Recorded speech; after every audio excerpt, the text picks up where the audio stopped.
Shalom and welcome to another in our series of podcasts from Temple Beth Am, a dynamic center for conservative Judaism in Los Angeles. This is a recording from our 2021 Passover Prep Learning Series. Thank you, my dear colleagues, and thank you everyone for joining us tonight. This has become another part of our tradition together. Arbah Knesset, our holy communities, to look up and find each other as Pesach is coming, just as we do when Tisha B'Av has arrived. And we always dream of doing more than that, more than just the 2 times of the year, but even this is such a blessing. So again, I thank all of my dear colleagues from IKAR and from Temple Beth Am, and thank everyone for joining us tonight. The piece of the Haggadah that I was planning to talk about is the Makot, but not in the way that we ordinarily think about the Makot, the plagues.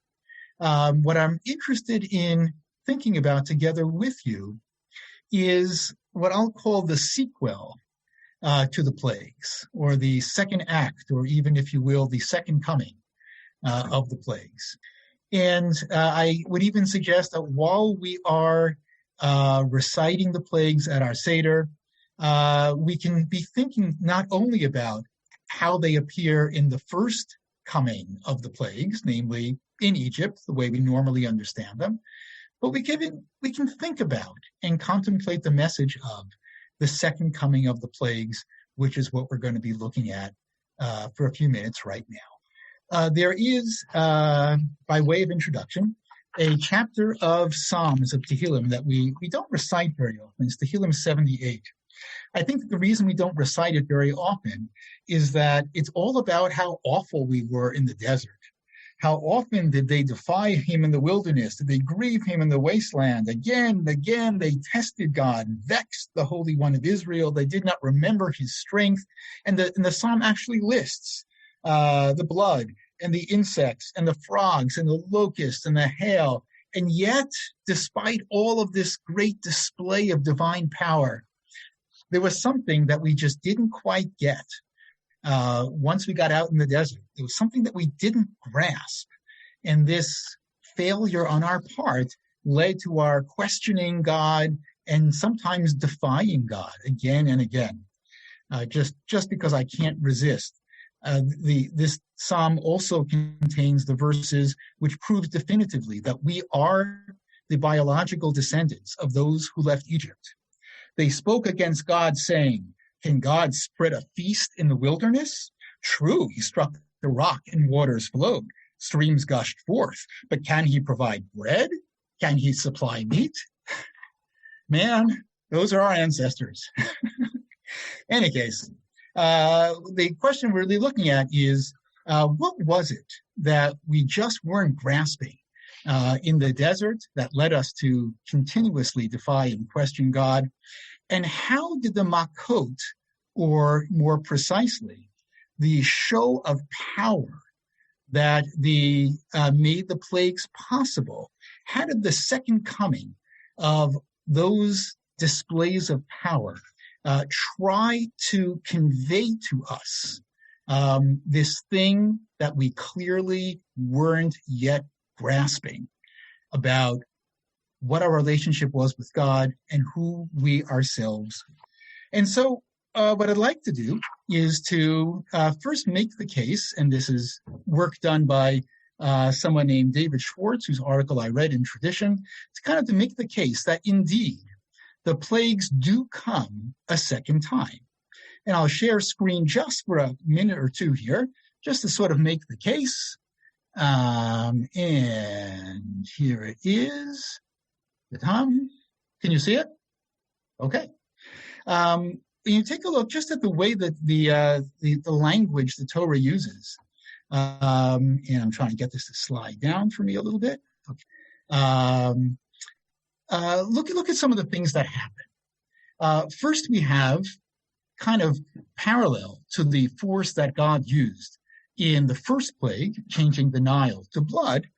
We have, as Ibn Ezra understands it, a the same exact thing, but in reverse when we get out of Egypt. We come to the bitter waters.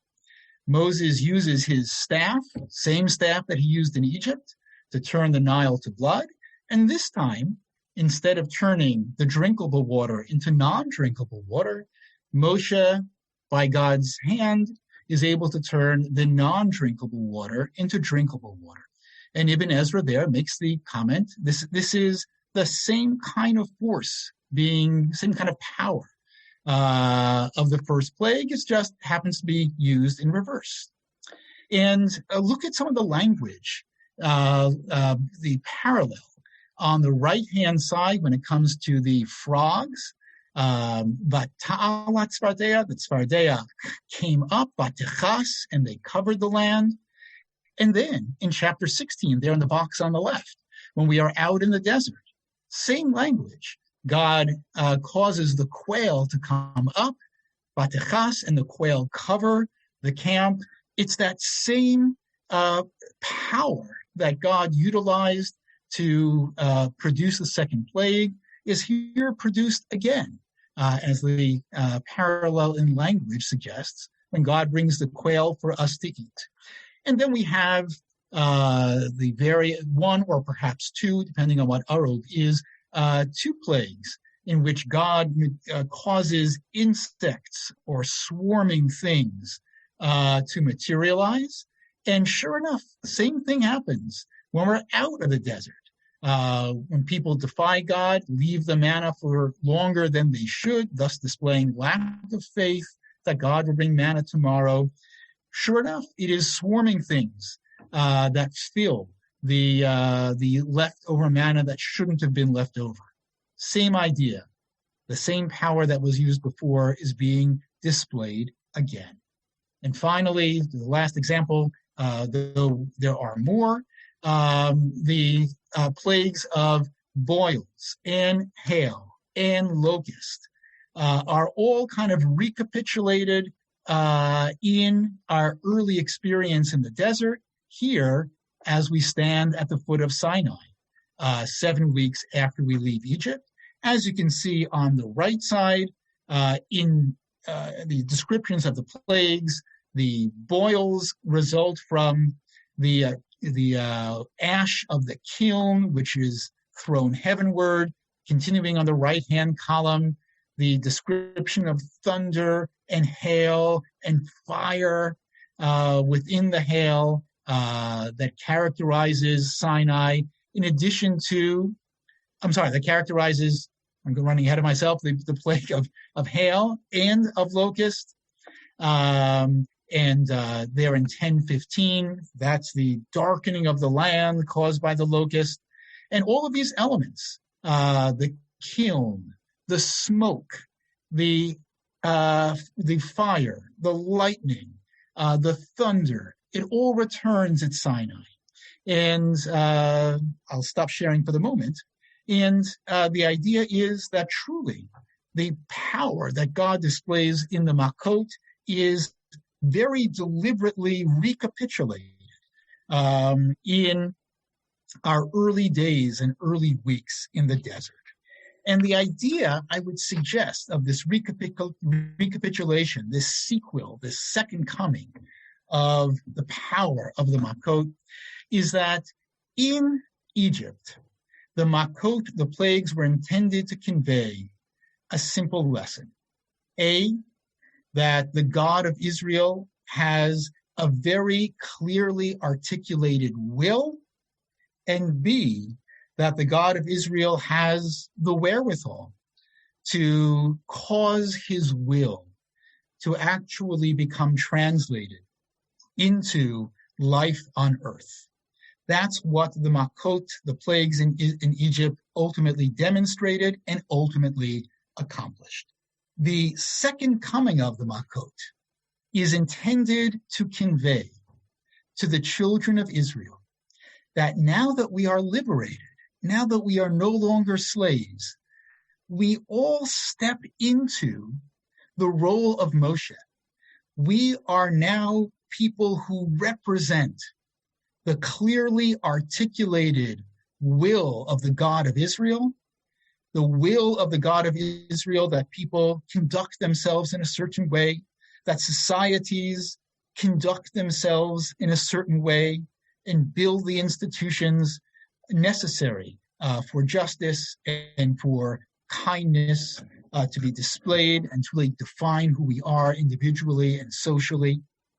We represent the clearly articulated will of God, and if we do it right, the power of God will be in our sails. God will have our back. And the way that God desires to demonstrate this to us, to get us to grasp this, is by showing that the power and the clearly articulated will were not left back in Egypt. They are now with us. They've journeyed with us into the desert. And all around us, we see the very same power. And little by little, first with the manna and then at Sinai, we begin to hear the clearly articulated will of God. So we begin to understand that the signs and wonders of Egypt weren't just a trick to extract us from bondage. They are what accompany us and define us now as we move ahead into the journey. And this is the thing that it took us a while to grasp this. It took us a while to grasp that we were now ourselves all Moshe, a Mamlechet Moshe, Mamlechet Kohanim, those who clearly articulated the will of God the way that Moshe clearly articulated the way of God, the will of God, and that we will be backed up by the power of God if we are determined, as Moshe was determined, to see to it that the will of God makes its way into the world. We didn't grasp that this was our identity. This is why we were liberated. This is who we now are. And God's hope initially is that if we see the power of God and hear the clearly articulated will of God, we'll get it. We'll understand that this is why we came out. This is why we were liberated from bondage. This is who we are. And so I suggest to conclude, as I said at the outset, when we recite the Makot at the Seder, to think about chapter 1 of the Makot. What happened in Egypt, why it happened the way it happened, so many things to think about. But we can also have a second kavanah, and that is to think about how all of these makot, or the power behind them, manifested again as God was trying to demonstrate to us that we have the power of God behind us and with us if we step up to the role of speaking God's clearly articulated will and living God's clearly articulated will, the way our leader did in Egypt, and the way that all of us now, as the followers of that leader, step into that role. Something to think about while we recite the Makot. Chazaku Baruch, Rav Yosef. Ruchim to you. One of the many, many things I love about these gatherings that our communities do several times a year, still not often enough, is not just seeing members of the different communities coming together to share Torah and study Torah, but my opportunity to hear Torah from dear friends and colleagues. Usually we're stuck in our own shuls, and it's a beautiful and rare opportunity to hear words of Torah from all of my colleagues tonight. Listen, one of the great things about the phenomenology of the Pesach Seder in Jewish culture throughout the world is that pretty much every Jew has a deep experience of it. It's muscle memory. It's mother's milk. And there's good news and bad news to that. The good news is that we've known these syllables and these tunes and these rhythms since we've known that we were we. The bad news is it's very easy, even though it's the text that's most studied perhaps by Jews, it's very easy to forget what pshat is and forget what the simple and complex and original meanings of the words were. I sometimes have the following reaction when I get to Avadim hayinu, lefaro b'mitzrayim b'mitzrayim, depending on which way you sing it. Ata b'nei Horin. We were slaves in Egypt. yeah. Ata, now with an ayin. B'nei Horin, we are free. My instinctive reaction to that concept sometimes is, really? Free to do what? Free from, perhaps, free from Egypt, free from bondage, free from slavery, free to relax, free to party, free to build a golden calf, free to rebel, free to throw off not just iron shackles, but any shackles that don't feel comfortable. On the one hand, those two words, or the concept, is the clarion call for our people and other peoples who have grafted their stories onto our people, right? The Israelite redemption from Egypt and their push towards freedom, you can see many, many places in Western culture, right? In parts of American culture, parts of the African-American culture. Some of you may know the words to one of the Negro spirituals, "Oh freedom, oh freedom, oh freedom over me. And before I'd be a slave, I'd be buried in my grave and go home to my Lord and be free." Meaning anything for freedom. But on the other hand, freedom to do what? What is the freedom to which we were released when we were released from bondage? I would posit to you that Jews would say, and psychologists would say, and wisdom teachers would say, that the greatest freedom that exists as a human being is to choose whether and when and how and to whom to be bound. The most profound freedom is to be able to choose when not to be free.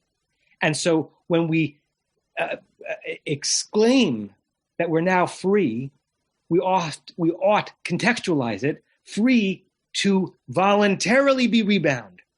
And because we don't live in a theocracy, thank God, all of our sense of being bound, whatever our theologies are, where no one is forcing us, all of our sense of being bound to any of this is voluntary.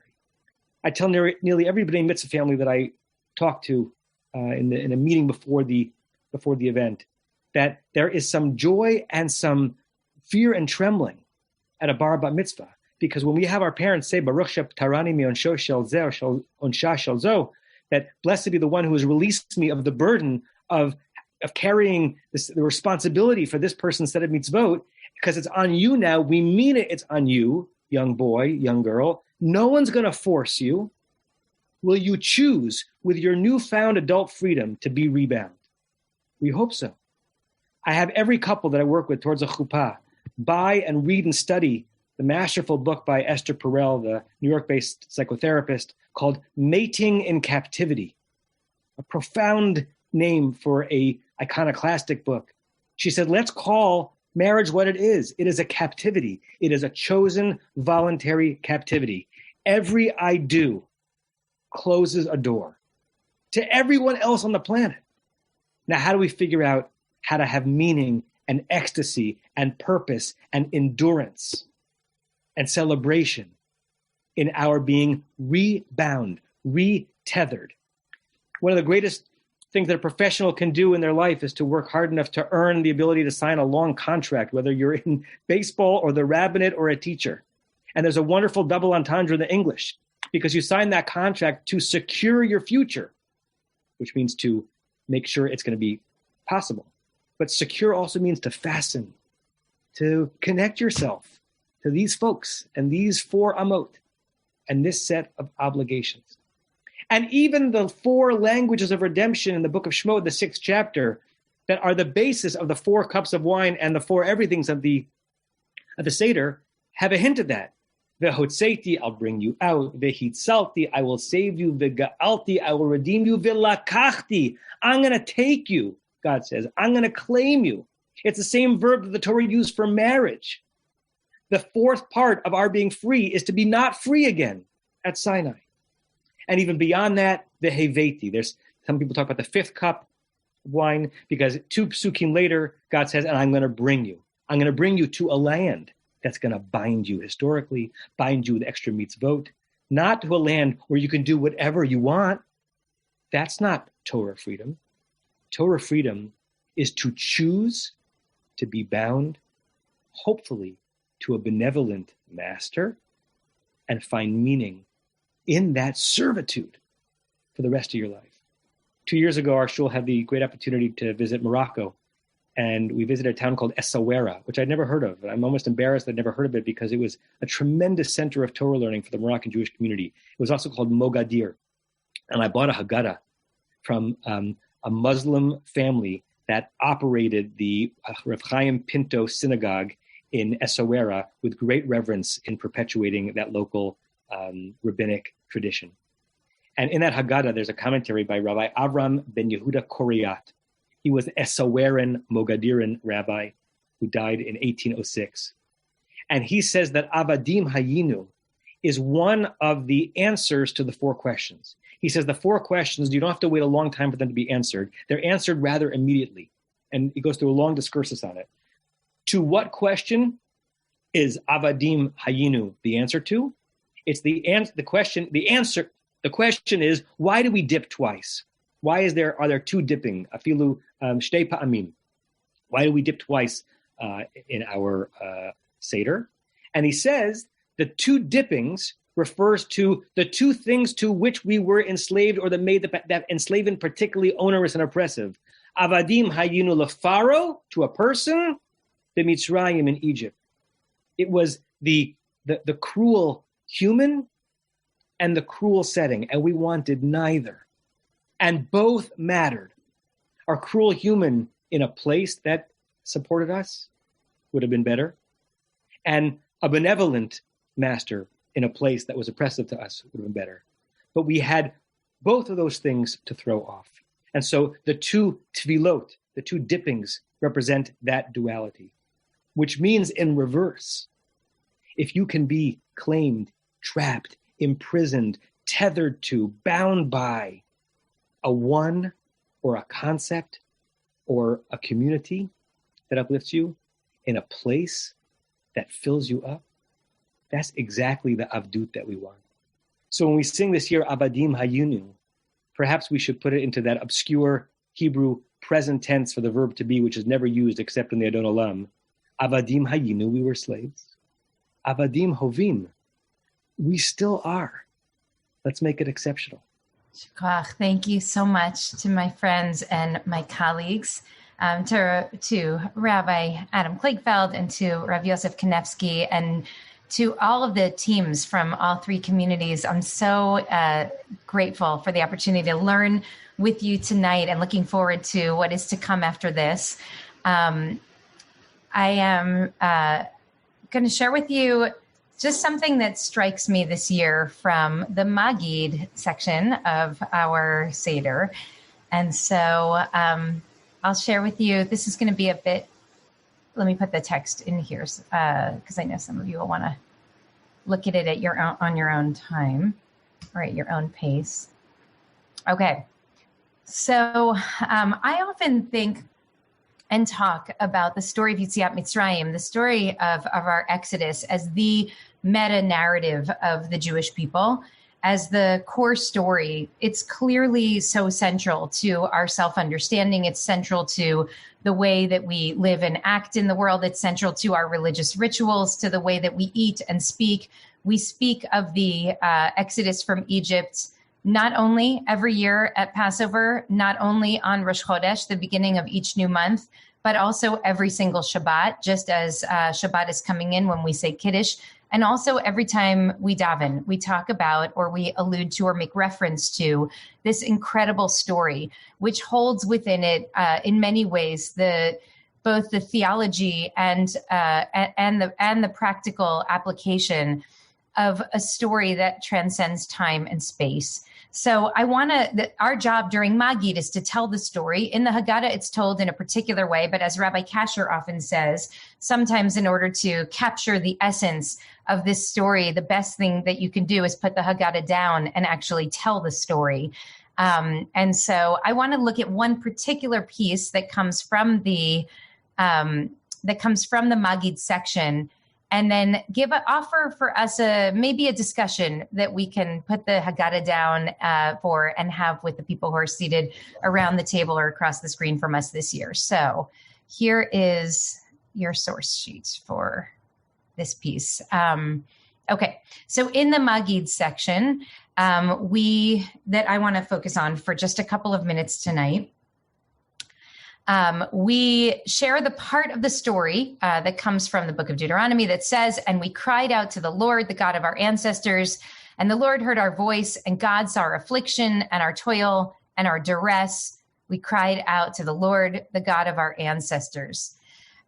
So it goes on then to quote a verse from Exodus chapter 2, verse 23. "And it was in those great days that the king of Egypt died. The children of Israel were groaning under the bondage, and they cried out, and the cry for help from bondage rose up to God." And I put here the full context of just the two verses that come immediately afterward. So they cry out in their bondage, in their suffering, and that cry rose up to God, and God heard their moaning, their groaning, their suffering, and God remembered the covenant with Abraham, Isaac, and Jacob, and then God looked upon the Israelites and took notice of them. This is really the beginning of the redemption story.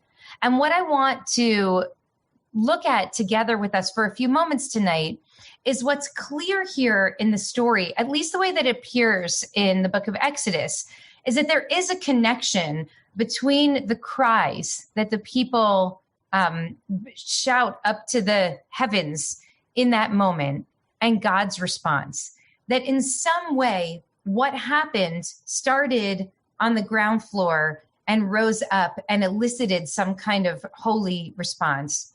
And I want to try to understand what the nature of that cry really was.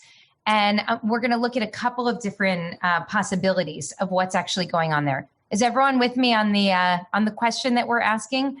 Clearly from the narrative that we receive in the book of Exodus, which then appears as part of our story in Deuteronomy, and it appears in the Haggadah, the children of Israel who are suffering under bondage cry out, and that cry in some way elicits the response from God that begins the process of redemption. So what is the nature of that cry?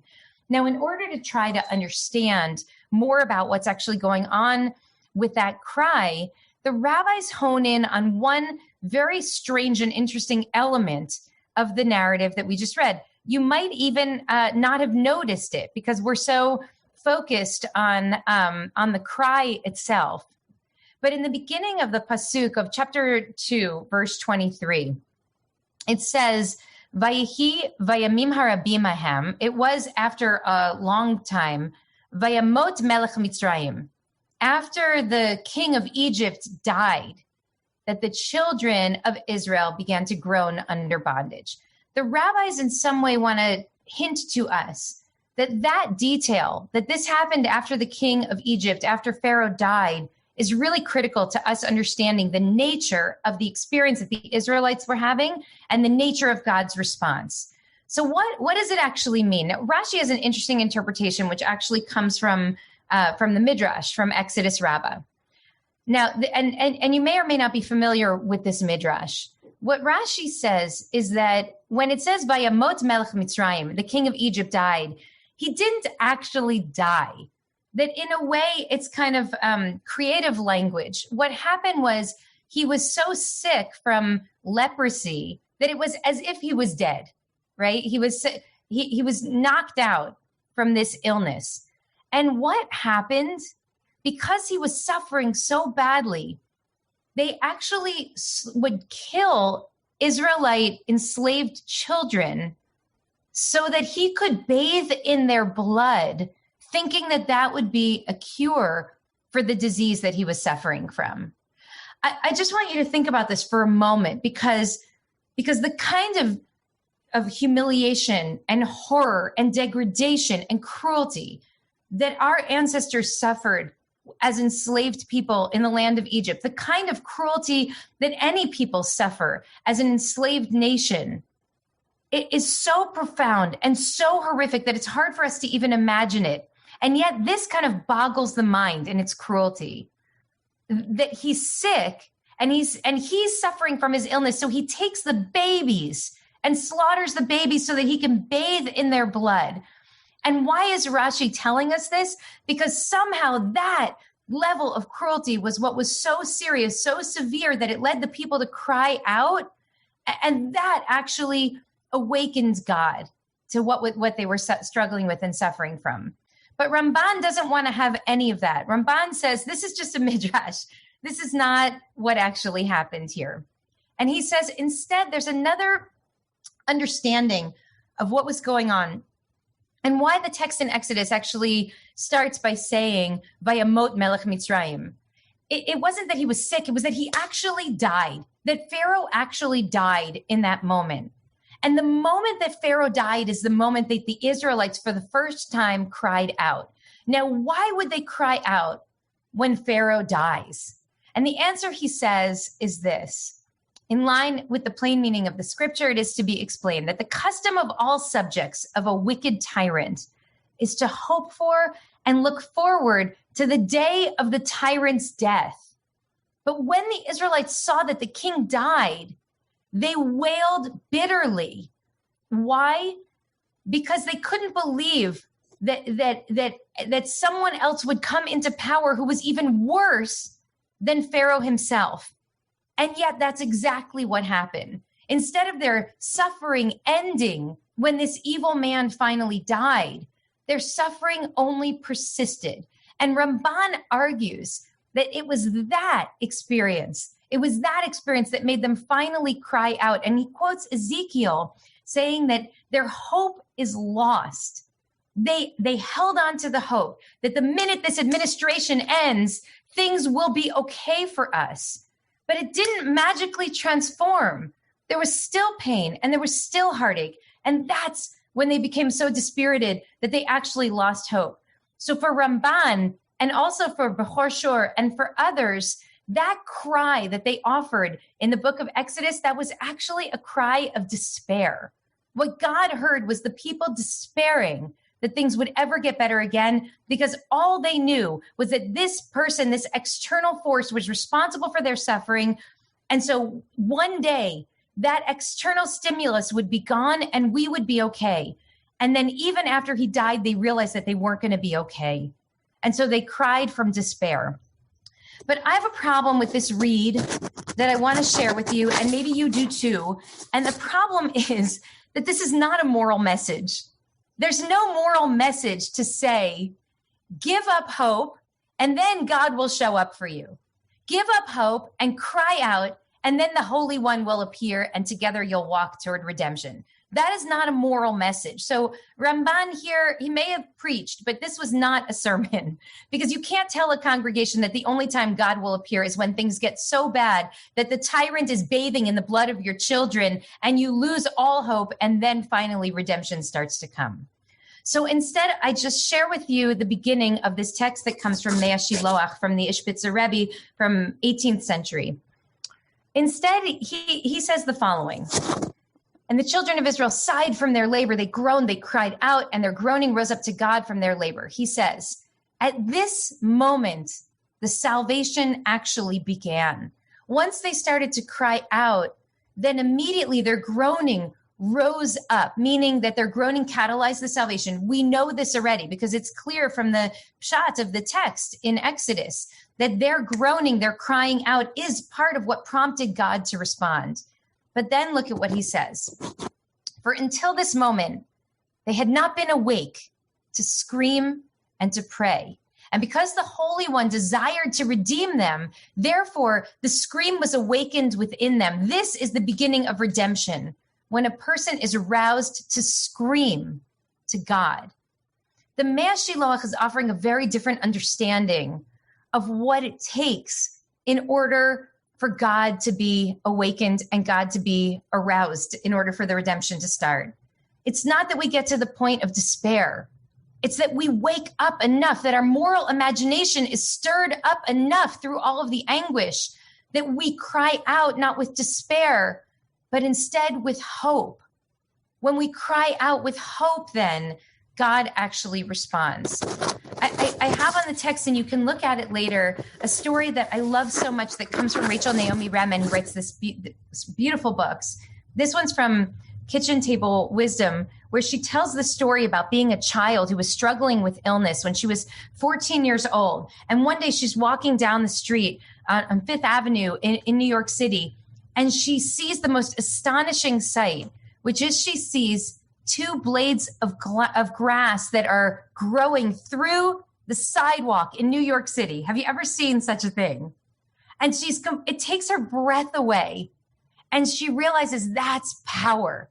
That's power, to be able to push through the cement, these two little blades of grass. And she said, I recognized in that moment a connection between my own anger over my illness, my anguish, my struggle, and my will to live. My anger was my will to live turned inside out, she says. My life force was just as intense, just as powerful as my anger. But for the first time, I could experience it as different and feel it directly.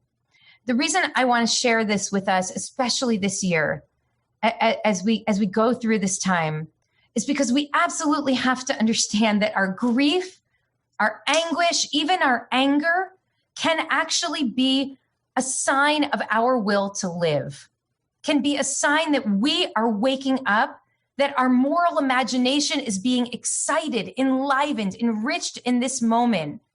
And that could be the birthplace of the redemption. That only when we are awake enough to be outraged and devastated and anguished might we actually be willing to do the work in partnership with the Holy One that actually needs to be done in order for us to start the path toward redemption. I wish you Chag Sameach, and turn it over, I think, to Rabbi Rebecca Schatz. Are you next? Sure. We are going to go into breakout rooms now. So I will let Andrea explain to us how we're going to set that up so people can go into the breakout rooms. And just another Yasher Koach to Rav Yosef Kanefsky and Rabbi Sharon Brous and Rabbi Adam Kligfeld. What we wanted to explore tonight with you learn with the other rabbis. There will be two text study breakout rooms children, and one that will be specifically focused Banim, on how to create a Seder for young families and a little bit more of a creative, fun, exciting, and the different energy, the different perspectives, the different Torah that they Seder. bring to the discussion of what our senior rabbis just beautifully spoke about in terms of how we communicate our story as a people of the beginning of our freedom, the crying out against our suffering, and our following God ultimately in the way that we lead our lives even today. So the text starts out, Baruch HaMakom Baruch Hu, Baruch Shanat Cantor L'Amo Yisrael Baruch Hu.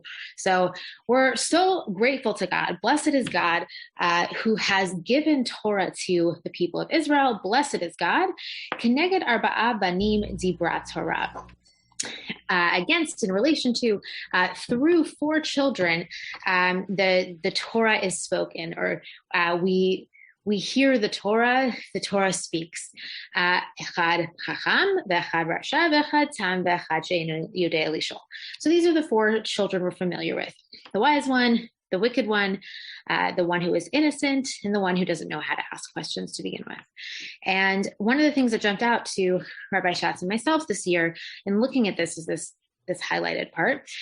Why is it that Torah is communicated through these 4 different people, through these different personalities, voices, ways of being, ways of thinking, questions? Why is it that this is how Baruch Hamakom, blessed is God, that God teaches us Torah? It's profound that, it's not through the way that we think of Matan Torah at Har Sinai. Rather, this is given the Torah at Sinai. Rather, this is, we are receiving the Torah specifically through 4 different personalities, different voices. And why is that the way that the Torah is communicating to us? Why is that the way that we hear Torah today? Rabbi Sachs, as he always does in his phenomenal writing, and his Haggadah is a fantastic companion to have with you at the table if you don't already have it. He explains that these 4 questions are these 4 people who ask these questions, these 4 personalities, are actually referring to 4 different moments in the Torah where we're told about this parent-child relationship, specifically where a child turns to the parent and wonders, asks, challenges, and then how does the parent respond? So the Chazal, the rabbis, chose to incorporate these 4 different personas as a way of referencing these 4 different times in the Torah where we are told to teach our children. So right away, the Torah is then being communicated to us through a parent-child relationship, a grandparent-child relationship, a teacher-student relationship. The question of why is it connected Arbah, Banim, Dibra, Torah? It's that the Torah gets told, understood, internalized when there's a relationship, when there's a Banim situation of someone who is learning from someone else and looking, challenging, growing, and connecting. So this is, based in the text of the Torah where we see these 4 different places. And I won't read them inside, but you can see they're all connected to the questions that we ultimately are familiar with in the Haggadah. And you will have this sheet to look at as well.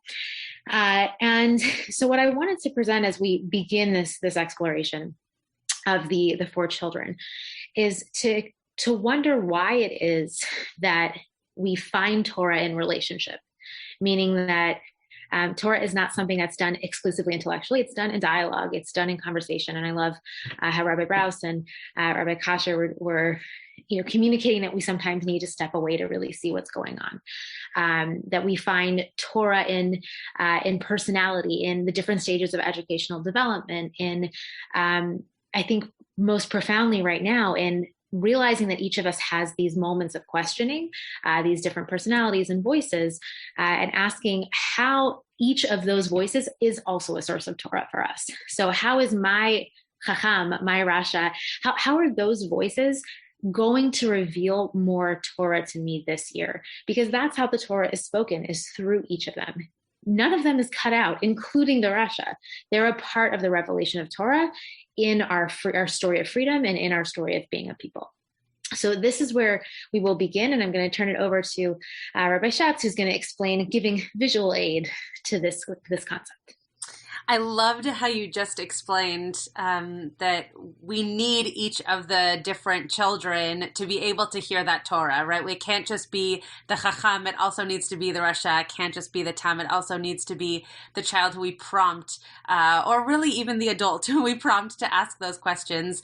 And I love being able to think about that as opposed to just deciding I am this or you are that, but that we each need a little bit of the different characters to bring out the Torah inside us. And it might be different each year who we represent. So in that similar vein, here's a picture which you can see from, this is the Haggadah that actually my family has used for a gazillion years. It's the Haggadah. And this shows you that the different elements of each of these children is found in every one of us. So if you can see in the visual depiction, there are different, you can't see that there are 4 colors. I don't know why they chose just 2 different shades of blue, but so be it.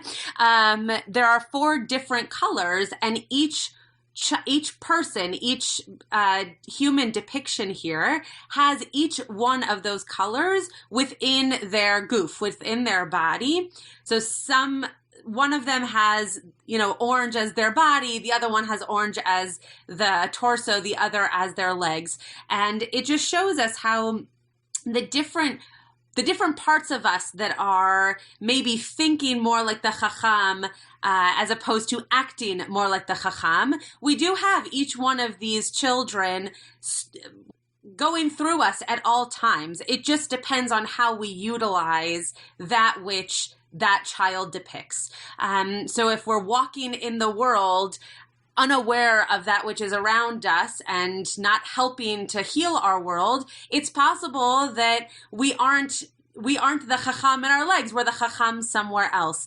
But being able to be on a spectrum with other people who carry the different elements of those children in different aspects of their body means that in community we can all come together to do it all together. So if you scroll down a little bit, Rabbanit Alissa, this one I won't speak as much about, though I do love it. This is a depiction of the 4 children that is all women, which I think is, Rabbanit Alissa and I love teaching together, but I also love that we're both women getting to teach together often. And I thought that that's why I would share this one tonight. This shows 4 different women, and we don't know which one is which, right? It doesn't say this one is the Chacham or this one is the Rasha.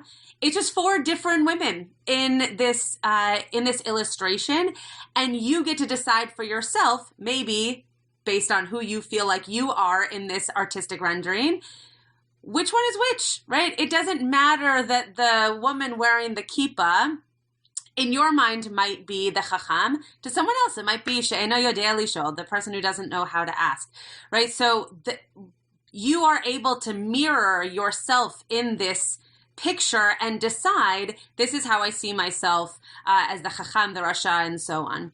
So we'll go now to the actual Torah, so to speak, of the Haggadah, and we'll start with the Chacham. Awesome. I love that. I love how you said we can choose and interpret, because honestly, when I first saw that, I didn't even notice that. I sort of just assumed whatever it was that I saw. So yeah, amazing insight. So starting with the Chacham, it's funny because we were trying to figure out how we were going to divide up the 4 children. And so, ultimately, I'm doing the Chacham and the Tam. We're going to switch off. But I kind of felt like, I feel weird that I got the 2 sort of good ones. And I actually don't think that they're necessarily the good ones, but it hit me like, oh, but maybe I wanted like the other ones. So I think just beginning to sort of hear our biases coming into these personalities also is very telling, because this is communicating to us about who we are. And again, like the Torah that comes out of each of them. Mm-hmm. So the Chacham, I feel like, right away, it might seem very obvious. Well, of course, Chazal, any Mefarshim that you look at about the Haggadah is going to say the Chacham is the person who's, who knows Torah law, who's very knowledgeable and, beyond their years in terms of, even engaging in Torah mitzvot and being invested in the chukim, mishpatim, because that's what the Chacham asks. So the question right away is ma ha'edot v'ha'chukim v'ha'mishpatim asher tzipah Hashem Elokeinu etchem. So asking a question genuinely about wanting to learn more of the laws, and most texts you'll see in the commentaries about this will emphasize that edot and chukim and mishpatim are just referring to sort of different kinds of Torah and halacha, and that he or she is automatically recognizing that there's so much of Torah to be learned and so many different kinds of laws and so many different levels of connection and belief and practice. What I wanted to share with you is that, the answer we give is certainly of the Pesach offering and afikomen, which is, we have so much, each of us could give a share on each of these parts. But I thought it was a very interesting interpretation of what it is that the Chacham sees, especially when we're asking ourselves, what is the Torah that each of these children is speaking and communicating to us, or maybe that is coming from within us. The Rabbi Yochanan ben Yosef Treves explains that what the Chacham sees is the dynamic at the table, and the way the Korban Pesach is being eaten, which we know is, it's done with haste. He says that each one gets chalak mu'at, everyone's getting a little piece, and they are behen makpidim alav le'ochlo ma she'ein regilin lasot b'sha'ar hayamim. So they're eating in a way that's very intense, and it's not the way that we normally eat. And so the Chacham sits down at the table and looks around at family eating together and wonders, the way that we normally eat is to have and sort of on a holiday is to be lismoach iman shebeito. We're supposed to be happy with the people we're eating with. Even more so, though, he says he thinks what we normally do is we actually hayu yecholim lishloach manot ish l'reyehu. I mean, that should sound like, whoa, we just celebrated Purim. The things that we normally do when we have holidays together and we celebrate and serve Hashem and have gratitude, we open our homes and go to others. We connect. We have guests. We maybe give gifts or things to each other to celebrate our connection and connectedness. And I felt like, perhaps it's this year in particular why this hit me when I read this, but to think that the Chacham recognizes the Korban Pesach is actually not supposed to be moving from home to home and eating it and moving around in the communal way we normally think. Its practice is actually something where it's very focused, it's in haste, and it's recognizing the way in which God instructed us to eat it in the Torah. And so what the Chacham is seeing is, why is the community looking different right now? What's missing? What's abnormal? Who is missing?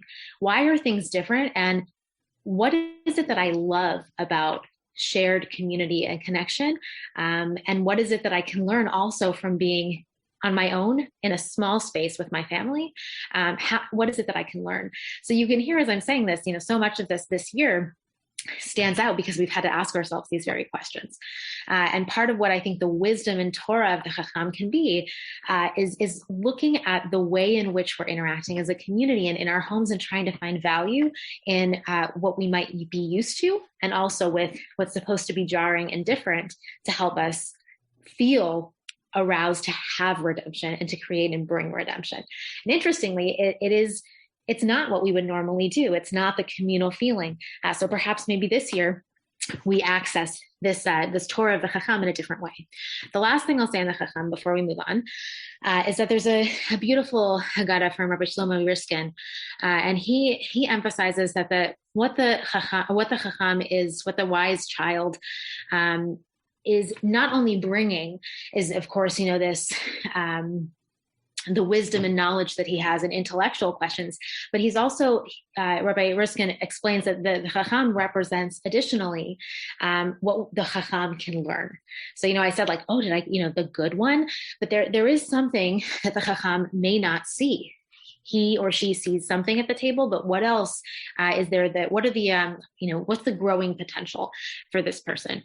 So he says, the wise child has asked several intelligent questions. His approach to life is intellectual. He wants to understand and to reason, and you must instruct him. However, you must also teach him that Judaism is not merely an intellectual pursuit. While he may comprehend the laws cognitively, he should also remember the taste of the matzah. It is not enough only to study Judaism. One must also practice it. And the joy of practicing should be as a pleasant taste on the tongue, remaining long after the actual performance of the mitzvah, which is why he's saying our answer, scrolling back up, becomes about eating the Pesach, the Korban Pesach, and the Afikomen. It becomes about the taste. It's not just about the mind, it's about the experience. So I'll leave you in this part, I put in each of them the strengths of that personality, noticing detail, knowledge, reflecting on community, putting self in context, but also what's the growing potential, stepping beyond the mind and, the details and into the lived experience, moving from engaged observer into active participant, and to begin to sort of reflect on what's the Chacham part of me that I need to grow in, or what are my strengths, what are my growing edges, and also how can I hear this Torah differently this year. And with that, we will move on to Rasha. I'm going to share my screen just so I can scroll, even though it'll be the same text. Okay. That was a great segue. I don't know if you did that on purpose. It was a great segue into the Rasha, because the Rasha, as we're going to see in a moment, Rabbi Baruch Epstein actually talks about the Rasha being exactly the opposite of the Chacham in that way, that the ritualistic experience is actually that which the Rasha is annoyed by, that the Rasha wishes that it was just something that you could understand by having the story told, and that you didn't have to have that experience. So we'll get there in a moment, but that was a beautiful segue. So I just want to point out before we go into the text itself that we are going to you've already gotten it in your in the chat, but we're hoping that you actually can use this at your Seder. So I'm not going to go through every single word that I put on my sheets, and I know that Rabbanit Alissa is also kind of summarizing that which is there, but we hope that this is something you can use. I know my family loves to dwell on the 4 children, probably because I'm one of 4 children, and we always talk about who are you this year and what are you bringing to the proverbial table. So feel free to use any of this to read that which we're not going to be able to get to this evening with limited time, but know that this is all for you in the document. Okay, the Rasha. I love the Rasha, so I was very happy to take this character because I think that this is a character that gets a bad rap, because Rasha, when we translate that to English, is very negative, and it's even negative in Hebrew. But I think the connotation is even stronger when you say evil, right? There's something very sociologically terrible about that makes you think of a Disney film with an evil villain. And I don't believe that that's who this is. I don't believe that that's what the Rasha is actually showing us here. So what does it say in the text? The Rasha says, "What is this worship to you? Maha avodah hazot lachem," to all of you. And quite literally, it's to y'all, right? To all of you, and not to him. So to those outside of myself, as opposed to me. The Rasha is not asking, how is this supposed to be meaningful to me as a Jew, as a learner, as a participant? What the Rasha is asking is, why do you all care so much about this? Why is this something that you are playing along with, experiencing, with learning? Why is this not something that I feel connected to? And so the Haggadah continues. The Rasha has now excluded themselves from the collective. They've literally taken themselves apart from the community. And there's this very beautiful phrase, kafar be'ikar. And what that colloquially means is that he's denied the principle of religion. By the way, I'm saying he, though I don't actually mean he. It could be any gender. We're just saying he to kind of mean a human. But it literally means to deny the essence of this thing, right? The IKAR, the essence. IKAR. Very nice. I didn't even think about that. And accordingly, you will blunt his teeth. Hakheh et shinav. You will break his power. You will break him down. And say to the Rasha, for the sake of this, did the Lord do this for me in my going out of Egypt? For me and not for him. Right? Again, for me and not for anybody else. If he had been there, if the Rasha had been there, they would not have been saved. So, we're going to be in 10 minutes. Okay, I'll read very quickly. So I want to read this piece here that Rabbi Benjamin David Rabinowitz wrote. And that says, the wicked child is considered wicked because the Rasha will only observe a commandment if they know its reason. So this is like the opposite of na'aseh v'nishma, right? That they're only going to do something if they know what it is, as opposed to doing something and then potentially learning from that experience. The answer which we give the wise child, which Rabbi and Alissa just talked about, is to teach them all the commandments until the very end of the Seder. Don't eat after the Afikomen, for example. We teach them all the commandments, even if they are chukim, if there are laws or statutes for which there is no rational explanation. The wicked child, on the other hand, asks for an explanation for the mitzvot, since they will only observe the commandments if they think they make sense. So I don't want to do this thing because it doesn't mean anything to me. It might mean something to all of you, but it doesn't mean anything to me. We tell the Rasha that God took us out of Egypt because we accepted the commandments freely. Had the Rasha been in Egypt, he would not have accepted these commandments on faith, and therefore he would not have been redeemed.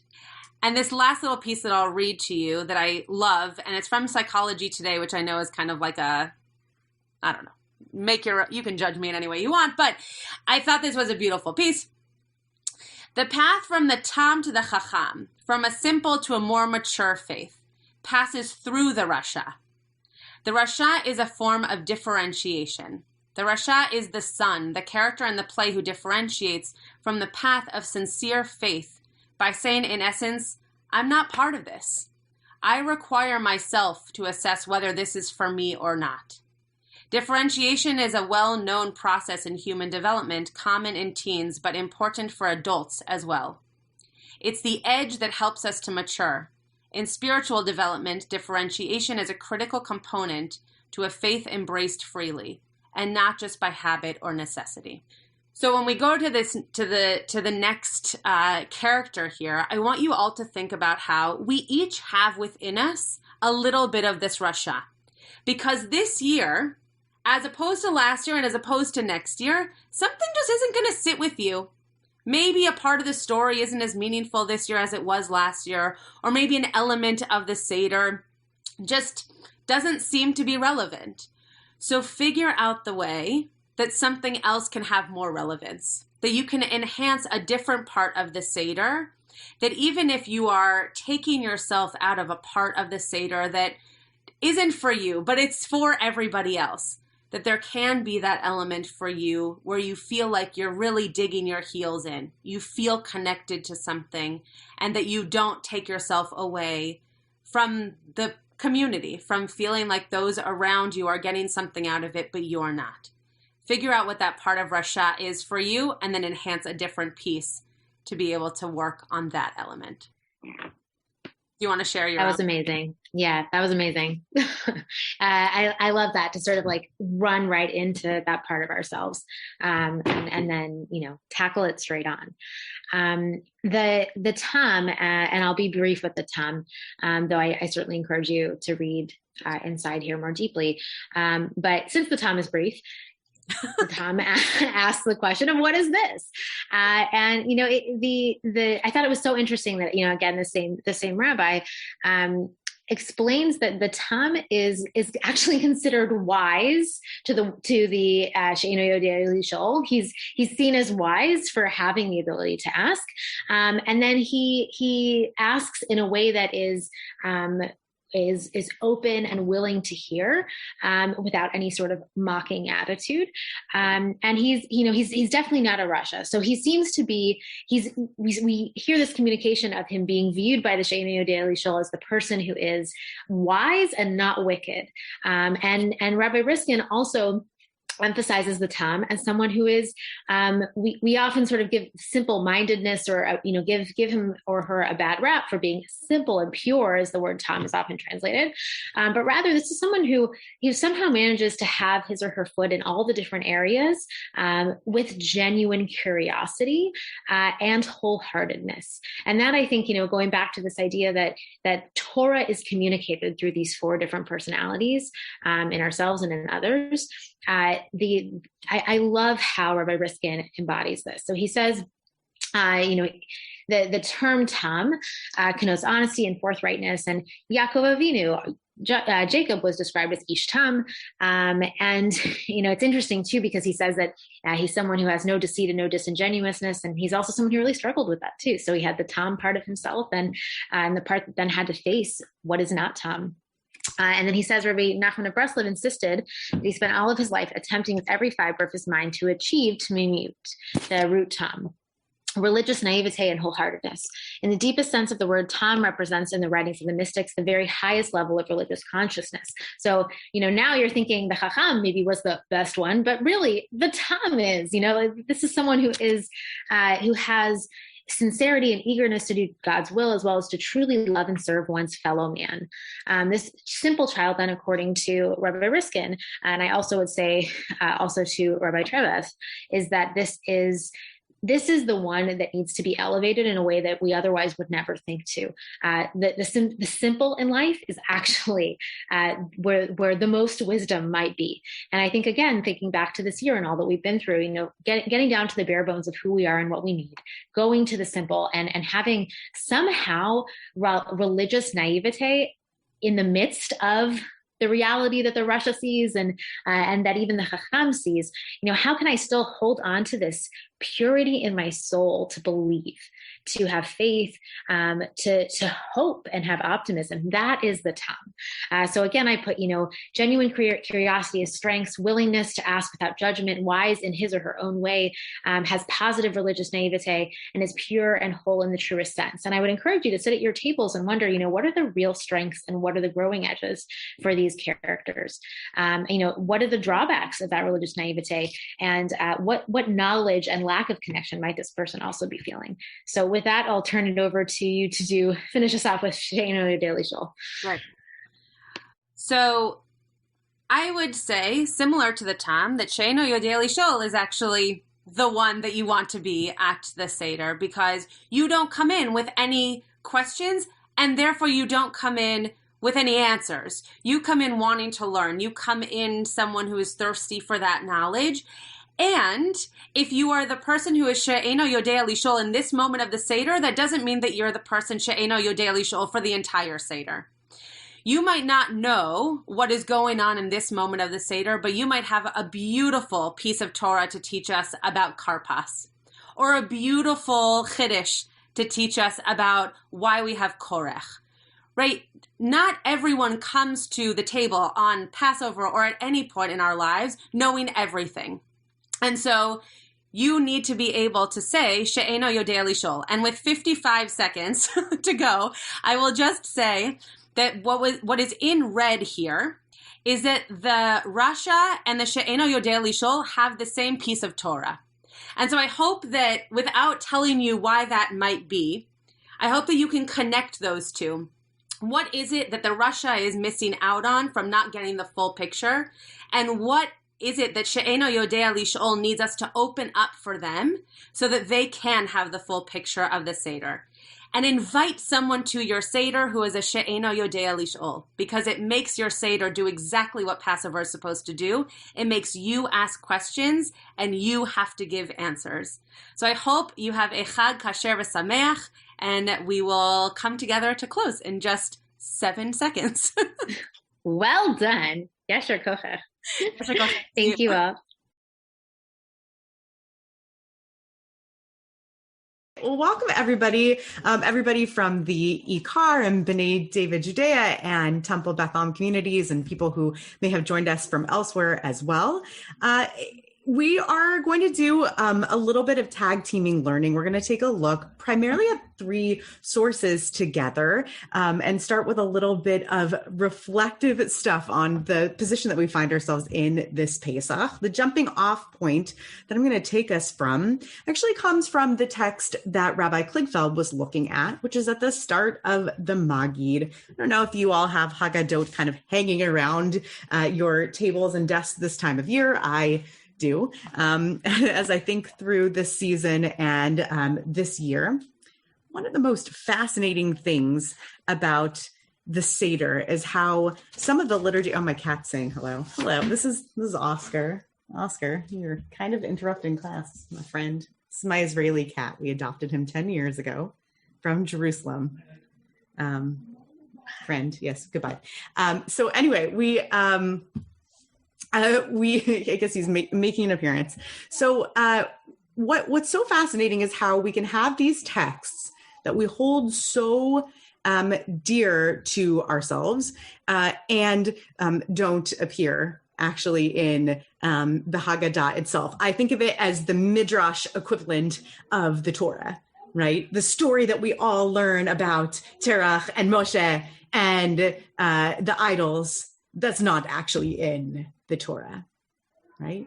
And so there are songs that we learn that aren't actually textually in the structure in which we sing them in the Haggadah itself. And we're going to get deep into the language of it altogether. So the example of this comes from something we began singing and talking about earlier. I don't know what version Rabbi Kligfeld was singing of that, but in our family, we sang, Avadim hayinu, ata b'nei chorin. Several things about that are really interesting. I'm going to ask you in just a moment to be reflective in our chat all together about this, but I want to point out 2 things. The first is that if you look at the halach ma'anya paragraph, which I'll pull up a commentary on in just a moment, you'll notice that that phraseology doesn't exist in general. We don't have as a sandwich in one sentence, in one pasuk, we don't have just avadim hayinu ata b'nei chorin. We just don't have that. That doesn't exist as a sentence. And the second thing about it is that it isn't ever there all in Hebrew, okay? It's there in Aramaic. And that's what we're really going to get into. But before we do that, just as a theme that I promise we'll come back and wrap on, and we'll leave enough time to do this. We're going to do our best anyway to do that, is that I'd love for you to finish this thought. Avadim hayinu, we were slaves. We were in a narrow place, in a Mitzrayim, in a bonded place, ata with an ayin, now, which we're going to explore that word in just a moment. Now we are what?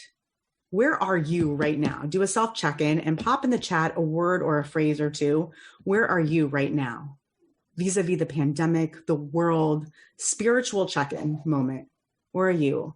Ata, I am acceptance. I kind of hope this chat is showing up in other people's boxes. Ata, I am stuck. Ata, we are b'nai, spiritually exhausted and hopeful and swamped and grateful. Ata, we are open and free and enlightened.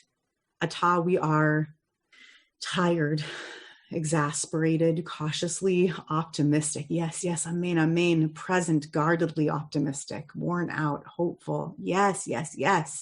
All of those things. Good. I want us to be in that moment of Ata with an ayin, and we're going to take a look at a text. Is it okay with you, Rabbi Kasher, if I share the link to our spreadsheet? Fantastic. Our spreadsheet. Source sheet is the word I'm looking for, but it's almost 8:30 at night. So I'm going to share the link to our source sheet and invite you to take a look at it, but also I'll share the screen for those who don't have that much space on your devices to look at all that. And I'm going to share just a tiny, itsy snippet of a commentary on this and then pass it over to Rabbi Kasher to take us to another text, okay? So here's the source sheet. Here we go. And I'm going to share the screen so that we can look at this together. Here we go. This comes from the Divrei Negidim on the Pesach Haggadah. And it's been attributed to the Maharal. This particular work has been attributed to the Maharal, but it probably was written later. It probably came at the start of the 20th century. That's probably when it was compiled. And it's also quite possible, this happens often, that Rabbi Yudel Rosenberg put some of his own ideas into this text. He does an analysis on the whole first part of Halach Ma'anya.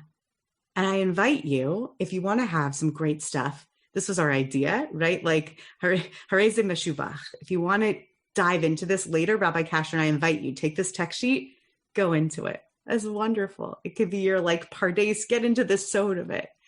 Bring it to your Seders and take it home and play with it, or you are at home. Stay at home and play with it for your own Seders. But we're going to go to the bottom of this text and take a look at a question that so many people have asked about this text, which is about the language of it. In the bottom of this paragraph, Oscar knocked over my Haggadah, hang on. In the bottom of this text, we get to this language that's very much in Aramaic and kind of mixed in Hebrew, which is a common rabbinic construct.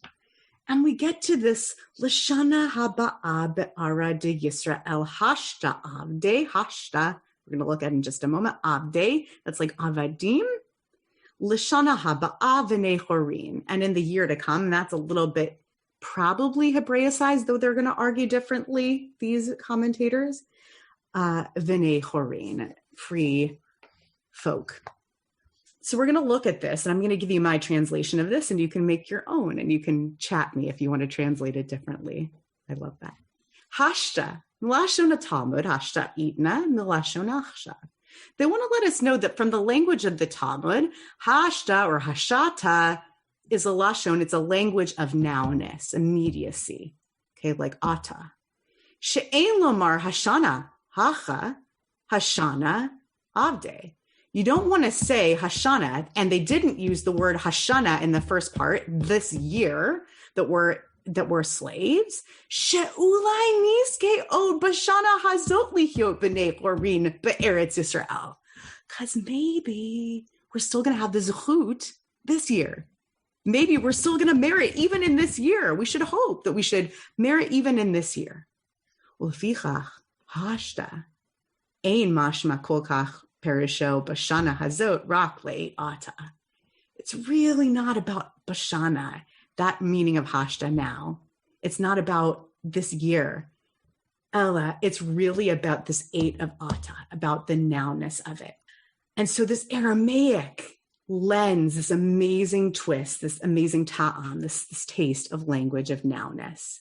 And so I'm going to use that point to pass this over to Rabbi Kasher, and I'll stop the screen share so he can share it on his own if he wishes, to play with this language some more. Hey, everybody. And thanks so much, Rabbi Chorny, for starting us off and really starting this topic off. It was Rabbi Chorny's idea that we take this dive into the concept of Bnei Horin, of what it means to be free people. And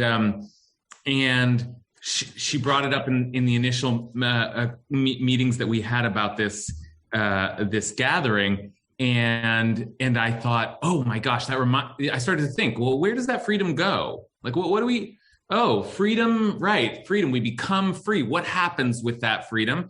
And the first thing I thought of was this just really beautiful, incredible midrash, one of my favorite midrashim, it's a midrash that's right in a very kind of, a very primary source, right there in the Mishnah in Pirkei Avot. And it is another expression of the freedom that we are celebrating in the Passover holiday, but not just the moment of liberation, but where that freedom goes. Like, where do we take that freedom in the story? And when I say where it goes, think about where the children of Israel are going, right? They're leaving Egypt, and where are they going? They're going to Israel, but their next stop is Sinai, right? So here is a midrash about the expressions of freedom of being Bnei Horin at Sinai. So take a look here at this Mishnah from Pirkei Avot. Okay, so it's a midrash, and by that I mean there's a certain technique here of Rabbi Chorny just used the word playing around, and there's a kind of playing around with the language. So here's the verse they're going to play with. So it says, and the tablets were the work of God. Okay, that's what Moses got.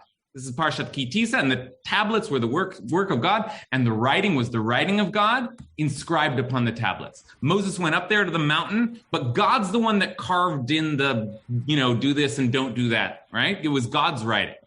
And here it is in Hebrew. V'omer v'haluchot, the tablets, maseh Elohim hema. They were the work of God. V'hamichtav, and the writing, michtav Elohim hu. It was the writing of God. Charut ala luchot, inscribed upon the tablets. Okay, so it's this word right here, charut, inscribed, that the rabbis are going to play with. Al tikra charut. Don't read it as charut, inscribed, ela cherut, but cherut, freedom. She'ein lacha ben chorin, because there's no free person, and there's their word again. This is what we're becoming, free people. You don't have a free person, ela mi she'osek b'talmud Torah. There is no free person except the person who labors, who works in the study of Torah. Okay, so don't read it inscribed, charut, read it freedom, cherut.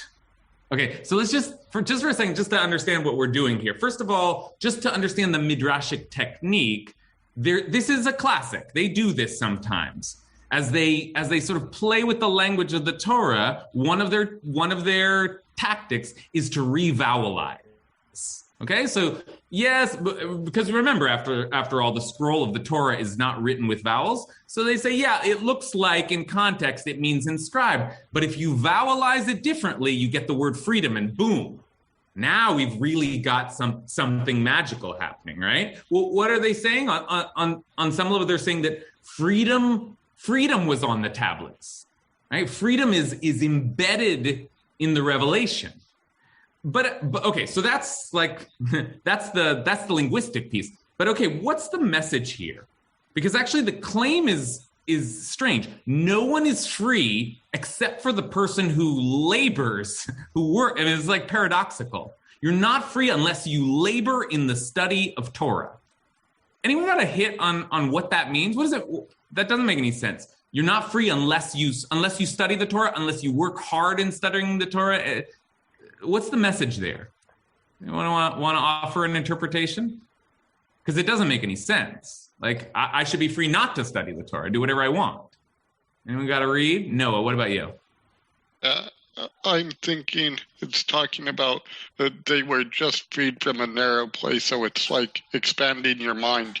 You're free to expand your mind in the realms of Torah and law rather than maintain that narrowness we left Egypt with. Good, I love that. So first of all, freedom to learn, freedom to get an education, freedom to develop oneself, but more broadly, freedom to, as Noah put it, expand your mind. There's something about Torah and the study of the Torah that's consciousness expanding. I love that. Let's take one more interpreter. Anyone else got a thought they want to share on this? I see a hand. Michael Mendelson. Yeah, hi. So I would say, if you think about Talmud Torah, it's l'shem shamayim. It's literally, the only purpose is for the heavens, right? So the idea of doing something that's not to build wealth, it's not to feed yourself, it's not for the good of your family, it's just l'shem shamayim, it's just lishma, that is freedom. That's great, Michael. That's great. First of all, just as an idea, the idea is that I am free of the cares and the concerns and the status and all the trappings of this world, and I'm entering into some other realm, a spiritual place. This actually echoes another Mishnah in Pirkei Avot, right? That anyone who removes the ol shel malchut, the yoke of the government, anyone who takes on the yoke of Torah removes from themselves the yoke of government. So some similar idea. Maybe we're free from the practical world, the world of status and worldly concerns, and we're entering into the realm of Torah. Okay, this is great, and we could keep going. This is a really beautiful idea. There's something liberating about Torah. But there's a problem. There's a problem with this midrash. There's something wrong with this midrash. Or at least it's at least, if not something wrong, there's at least something much more radical about it than even appears at first, because they're already playing around with the vowels. But there's actually a problem with their wordplay, because this word here that is at the center of it, don't read inscribe, but read cherut, right? Now I've lost it. Read cherut, okay? That word, where's that word come from, cherut? Oh, I just clicked on it, and there's a dictionary that pops up on the side. So I have some help here. Let's go into the dictionary here. Now, the word engraved, charut, that's a Hebrew word. Okay, that's good. That we know that. But the word freedom, cherut, right? Even if you look in this little dictionary here, it is an Aramaic or maybe related to Arabic word. Okay, cherut as a word doesn't appear anywhere in the Torah. Okay, that's not a Hebrew word. Bnei Horin is an Aramaic phrase. Cherut is an Aramaic phrase, right? So that means that the midrash is actually al tikra charut. Don't read inscribed. Don't read this in Hebrew. Read it in Aramaic, right? Read freedom into this, but do so by importing another language, the language that we speak, not the language that the Torah is written. Okay, so if you labor in the Torah, you become free. You become so free that you can reread the Torah, that you can re-language the Torah. That's how free you become, is free to bend the words of the Torah into your own vernacular. That almost sounds too free, right? And then the question, so you see some of the wildness here, some of the sort of indeterminacy of the interpretive technique. But then the question is like, okay, you can do this. The rabbis think they can do it. But why would they do it? Why would they borrow from Aramaic? Hebrew is Lashon HaKodesh. The Torah that's God's language. So, okay, you're free and you can do what you want. You can interpret any way you want. But are these really the rules you want to break? You want to break out of the Hebrew languages? So what's the value of Aramaic? So with that question, I want to hand it back over to my colleague, Rabbi Chorny. This is so fun. I almost don't want it to end because it's such a good cliffhanger. Why would you go to Aramaic? It's Lashon HaKodesh. Isn't that the language we're supposed to want to do the important things in? Aren't we celebrating freedom? Aren't we embracing cherut? But cherut isn't even a Hebrew word. Okay, so we're going to end with this other text that I had to learn how to pronounce because it's this text from Bologna in the 16th century, and it's amazing.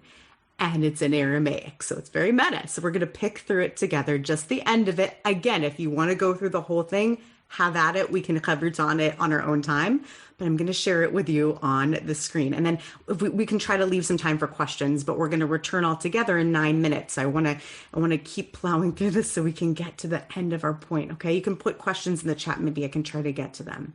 So here we go. All right. So this is the Kimcha Davshuna, which is the 16th century commentary that was, thank goodness, translated by Rabbi Mark Greenspan, sort of picked apart. I say thank goodness because there are also some transcriptional errors. I'm going to point out some of them. I left them in there, but you'll see there are some kind of funky transcriptional errors that are in there. And he tries to figure out explaining the halachic way to conduct a Seder. And in doing so, he answers questions like the one that we've left hanging out there about language and why language in a really interesting way. So we're going to get to the end here when we get to this point about this like freedom and the meta freedom and this meta idea of our wanting that freedom once upon a time in the OG Pesach story, this original story of our wanting freedom from Paro. And also this reliving experience that we're having at the Seder too. And to bring us back, as I promised you, I would bring us back as well to this idea that every year, of course, we're re-examining what is our Mitzrayim, where are we in a narrow place, how do we need to experience some sort of cherut, as we now know, an Aramaic word. So this passage, why Aramaic? Same question our other commentary, which comes 3 centuries later, asks. V'yesh mefarshim lama omer b'chol zot bilshon aramit. Yes, there are people who explain why we use this language. Lefi shehi lishonam v'halaz shalahem sheharbe b'vavel nitkan uchadei sheyavinu hanashim natanisim. There's some funky words in here. V'atikonot, v'amei ha'aretz. Pause there for a second, okay? I want to break this down. There are those who explain that Aramaic is the language that we use because this is the language of them. That is the laws, the language that's used in the street, the language used every day, the language that we are sure that everyone understands. Shalahem, who? That it was fixed in Bavel, that people would be able to come and hear it. Who are these people? The Nashim, the children, the women, the children, the Amei Haaretz, the every people, okay? The stand-ins for the every people in society. Why? Sheyavinu, Lekayem, mitzvot, or maybe mitzvah to Haggadah, it's not clear, but like mitzvot v'Haggadah or v'Haggadot b'lashon sheyiyu hakol shomeim. They should be able to fulfill all of the mitzvot and also hear all of the Haggadah, all the Haggadah in the language that they should all be able to hear it. How can everybody experience all of freedom? What is freedom? But an entirely democratic freedom. There was an understanding even then in rabbinic times that there was an aristocracy to Lashon HaKodesh. That's one explanation for it. That it should be the language in which everyone can participate, everyone can understand. V'yesh omrim. There's another opinion, because, Jews. This is one person's writing.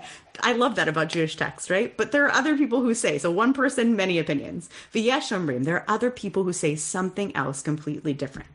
Lefi shebirushalayim. Other place, right? Remember that there are different Jewish communities going on at different times, okay? Even post-Talmud. So he says in Jerusalem, maybe then when he's writing this, hayu misaprim, they would be telling the story, bilashon simcha aramit. Aramaic is the story of joy is told in Aramaic.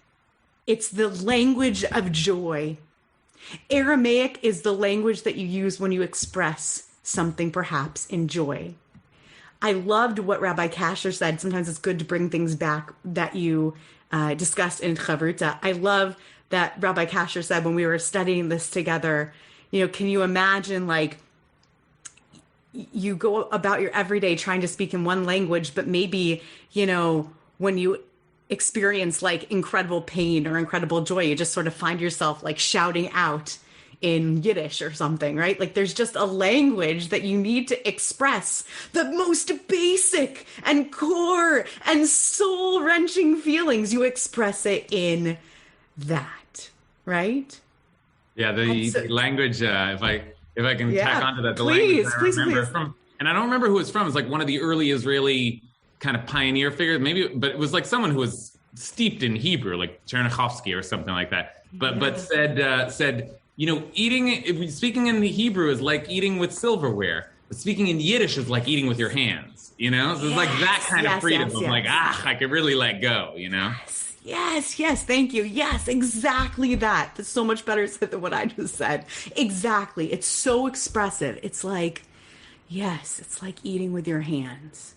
And so my challenge to us, my thought about this in the year to come is, what do we need to get to that place of the B'nai Horin self-expression?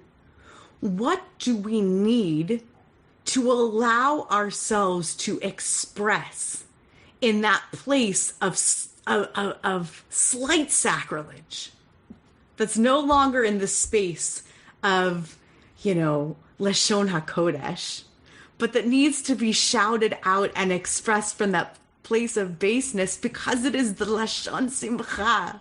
It's the place of expression.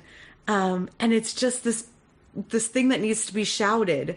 Or maybe if you want to take that first read that he makes, and this is so incredible and so critical, what is it?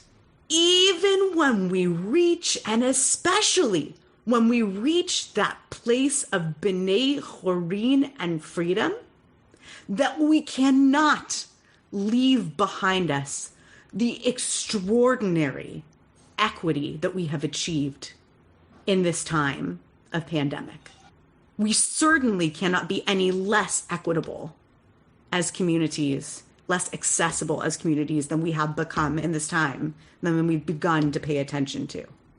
If we are being released back out into the world and we are celebrating freedom, it's not right for us to be any less equitable in that celebration of freedom, right?